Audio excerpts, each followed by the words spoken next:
আসসালামু আলাইকুম। প্রবাসে যেতে যে পরিমাণ টাকা খরচ হয় সে টাকা দিয়ে যদি একটা ছাগলের খামার দিই তাহলে প্রতি মাসে এখান থেকে টাকা আর্ন করা পসিবল। আমি একটা ছাগলের খামার করতে চাচ্ছি কিন্তু কিভাবে শুরু করব বুঝতে পারতেছি না। আপনি একটু পরামর্শ দিয়ে আমাদেরকে সাহায্য করেন কিংবা আমাকে সাহায্য করেন। এরকম প্রশ্নের সম্মুখীন আমাকে প্রতিনিয়ত হতে হয়। আসলে সবাইকে তো আর একজন একজন করে উত্তর দেওয়া আমার পক্ষে পসিবল নয়, তাই আমি ভাবতেছি সবার জন্য একটা ভিডিও তৈরি করে দিই। আসলে দেখেন, আমি যদি আমার অভিজ্ঞতা থেকে বলি কিংবা আমার জায়গা থেকে বলি, ছাগলের প্রজেক্টটা হচ্ছে এমন একটা প্রজেক্ট আপনি ওখানে যতটুকু দিতে পারবেন ঠিক ততটুকু ওখান থেকে আশা করতে পারবেন। যেমন আমি যদি আপনাদেরকে বোঝানোর ক্ষেত্রে বলি, ছাগলের খামার করতে প্রচুর পরিমাণ নলেজ লাগে। আপনি যত বেশি নলেজ গেইন করতে পারবেন তত বেশি এই সেক্টরে আপনি সাস্টেইন করতে পারবেন। এবার বলতে পারেন যে কেন নলেজের দরকার? দেখেন ভাই, ছাগল সবাই পালন করে, যদি একটু টেকনিক খাটিয়ে ছাগল পালন করতে পারেন, আপনি যত বেশি টেকনিক অবলম্বন করতে পারবেন তত বেশি এখান থেকে লাভ করতে পারবেন। জাস্ট বোঝানোর জন্য আমি যদি আপনাদেরকে আরেকটা উদাহরণ দিই, আপনি ছাগলের খামার করার 3 মাস পর থেকে আপনার টাকা লাগবে। আর যদি আপনি মাদি ছাগল নিয়ে আসেন, মাদি ছাগল প্রেগনেন্ট হওয়ার 5 মাস পরে আপনার বাচ্চা দিবে। আর আপনি কিভাবে 3 মাসের ভিতর টাকা আর্ন করবেন বলেন?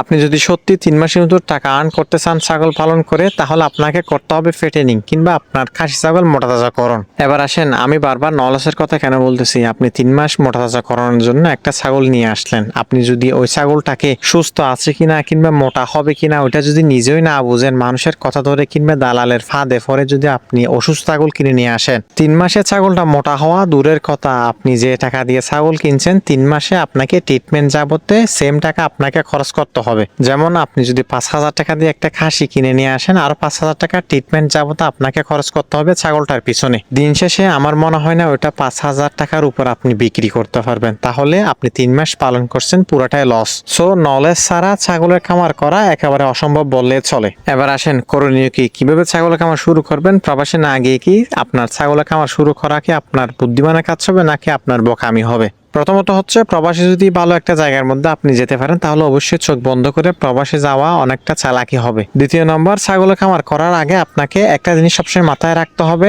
আপনি এর আগে কোথায় চাকরি করতেন কিংবা আপনি কিভাবে বড় হয়েছেন। আপনি সারা জীবন এসি রুমের মধ্যে বসে বসে খাইছেন, আর এখন আমাদের ভিডিও দেখে আপনার ছাগল পালন করতে খুব ইচ্ছে করতেছে। আসলে ভাই দেখেন, ছাগল গরু এগুলো হচ্ছে আপনার রাখালদের কাজ। আপনি যদি রাখাল হতে না পারেন, আপনি এই কাজ কোনোভাবে হাতে নিবেন না, না হয় আপনি লস করবেন। হয়তোবা আপনি বলতে পারেন যে আমি মানুষ দিয়ে করাবো। হ্যাঁ, আপনি মানুষ দিয়ে অবশ্যই করাতে পারেন। আমি প্রথমেই বলছি প্রচুর পরিমাণ নলেজের দরকার। আপনার যদি নলেজ থাকে তাহলে আপনি অবশ্যই মানুষ দিয়ে করাতে পারেন। আর যদি আপনার নলেজ না থাকে তাহলে অবশ্যই এই কাজগুলো নিজে করে প্রথমত আপনাকে নলেজ গেইন করতে হবে, তারপরে মানুষ দিয়ে করলে আপনি এখানে সাস্টেন করতে পারবেন কিংবা এখান থেকে টাকা আর্ন করতে পারবেন। আর যদি আমার মতো আপনি সবকিছু ত্যাগ করে এই সেক্টরে আসতে পারেন তাহলে বিশ্বাস করেন ভাই, প্রচুর পরিমাণ শান্তি আছে। দেখেন মানসিকভাবে কতটা খুশি আমি ছাগল নিয়ে দৌড়াদৌড়ি করতেছি।